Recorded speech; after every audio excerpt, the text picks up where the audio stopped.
How y'all doing? This is Rob Burnham, here preaching man R&B, and this is an episode of Retro TV 91. This time I'm doing another episode of Gotham Knights reviews. This time I'm reviewing Gotham Knights Season 1, Episode 5. I was on this week's episode is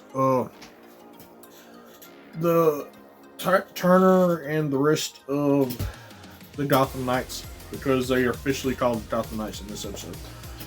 They are tracking down this mob, and they need to get the ledger of this mob because for some reason or another they need a ledger for something. They're trying to get the ledger because it would lead to the Court of Owls or something like that, and they'll learn about the Talon, who's supposedly over 100 years old. So I'd see how it was that. Well, anyway, the Gotham Knights wind up getting the ledger, and while they're getting the ledger, they see this big old pallet of money, and it's like $3 million worth.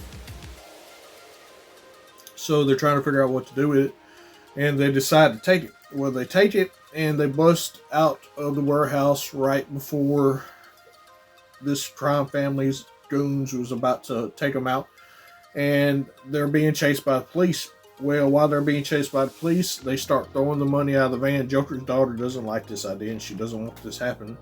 But Turner and them wound up throwing the money out of the van for all the citizens of Gotham. And there's this news cast that this is how they get called the Gotham Knights, because they're the quote-unquote new vigilantes that are helping the city. While all this happening is Stephanie Brown's giving a speech at a parents-teacher conference. Carrie Kelly, aka Robin's supposed to be there with her mother. Her mother's looking for her. She never shows up because she's doing the Gotham Knights thing with the rest of them. So Stephanie has to try to figure out how to keep her from being in trouble, plus look after her mother, who is high on pills during this thing.